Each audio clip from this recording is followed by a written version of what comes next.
Hey guys, how are you doing? Okay, I'm so excited to talk to you about Apollo today.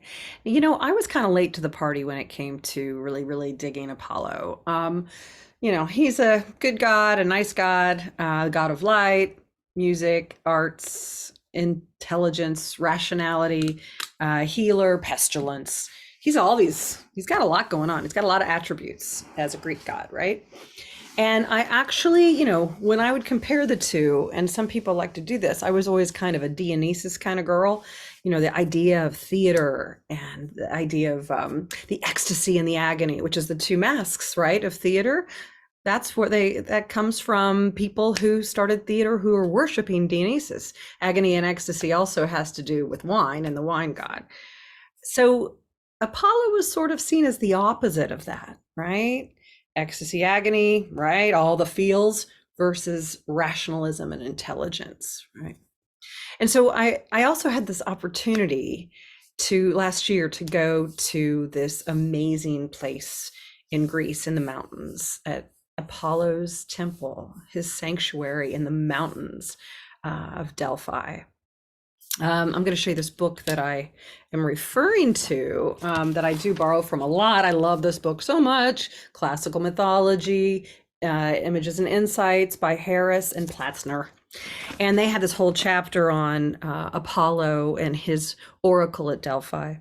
Located on the slopes of Mount Parnassus, Apollo's shrine at Delphi was widely recognized as the spiritual center of the Greek world. A place where humans could consult with the gods. So Apollo made himself available to communicate, kind of like a burning bush kind of idea, to connect with human beings at this place in Delphi. And I'm going to get more into that in a minute.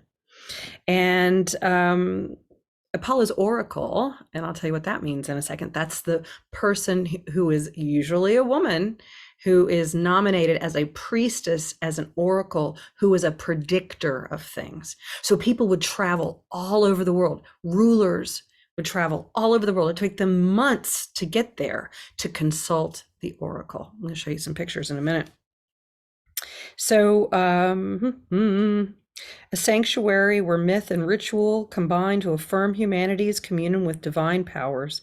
Delphi linked the world of flesh and spirit. So I'm going to talk a little bit more from this book in a minute. I'm going to quote, oh dear, where is it? Shoot, hope I don't start over here. Rats. Bear with me. There we go. Okay, so let's get started on our slideshow, shall we? Okay. So hopefully you can see this.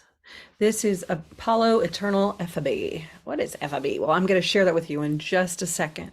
But first, here are some aspects to know. Every single one of these aspects of Apollo is linked to either a myth or a religious practice. Okay, so you can look up any of these. I'll just go through them briefly with you now. So Python Apollo. As we saw in our first early weeks about female divinity and how goddess culture early on of the Neolithic really revered aspects of the snake as the renewer that had to do with rejuvenation, right? And the powers of nature. And so often heroes and gods alike had to slay or kill a snake in order to prove that they were hero worthy, right? And this is no exception with Apollo here. Apollo killed the Pythia at his oracle at Delphi, and then he kind of stepped in he brought his people in. So basically that means that was an older culture that worshipped probably a mother goddess, a matrifocal society where a woman sat on a throne as this predictor. And even though Apollo's people swept in there, he still put in place a woman there, somehow honoring some of the old practices of a female oracle. He's the head of the muses, right? Which means he's the head of arts and dance, Well, the muses were all female, and there are 9 of them, and you can look them up. The Slayer of Typhon. The Slayer of Typhon was when Hera got really upset with Zeus for being able to create Athena out of the side of his head. And she was like, you can't take away women's procreative powers. All she could do was create monsters. And Typhon was one of the monsters that Apollo slayed. Brother of Artemis. I'll leave that one as is. They are twins. And you can look up Artemis. She's the one who carries the bow and arrow, and she's the goddess of the hunt and protector of children, son of Leto. Initiation god. We'll get into that in just a little bit. God of healing, light, and music, bringer of pestilence. So even though he could heal, he could also harm as well. God of prophecy, that's the oracle again. Intelligence and rationality. Here's just a picture of him slaying the python at Delphi. So there is no name Apollo in any of the linear B tablets. Do you remember a couple of weeks ago we talked about how the Minoan civilization on Crete had 3 different writing systems, right? Linear A, which hasn't really been deciphered, then the hieroglyphs, then linear B, which was early Greek.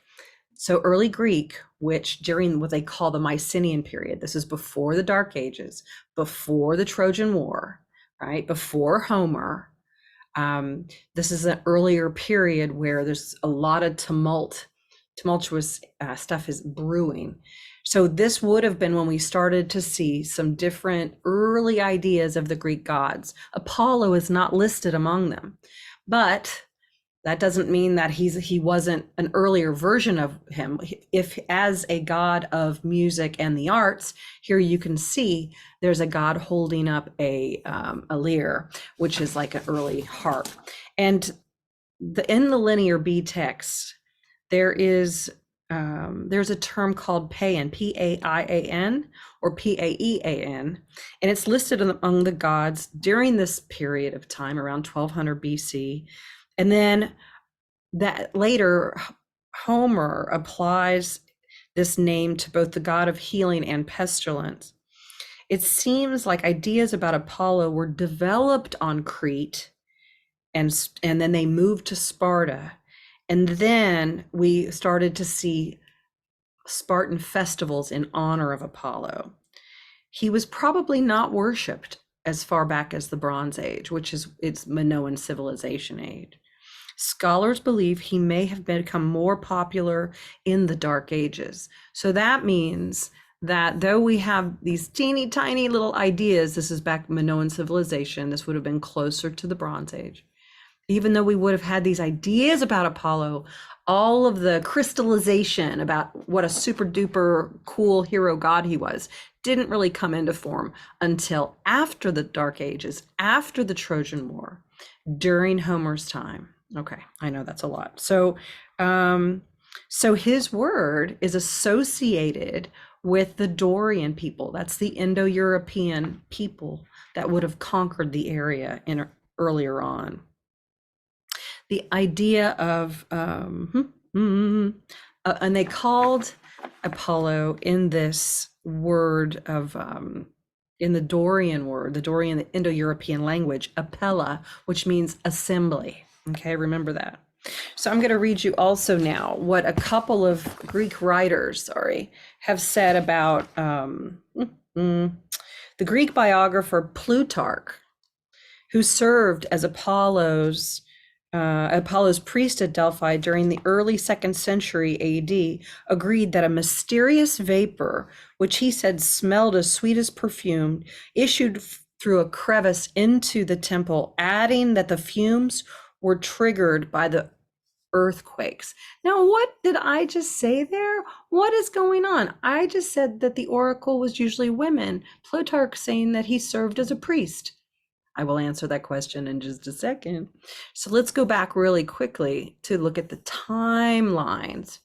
So Cycladic is when we have all of this type of artistic, these figurines that look like female figurines, could be goddesses, could be not, all are being like surfacing around this time, around 3200.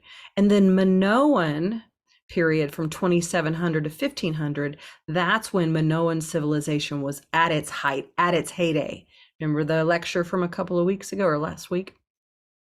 And then Mycenaean means this is the area on mainland Greece that began to assume more and more powers after, and then Crete became a lesser known epicenter as the Mycenaean powers took over.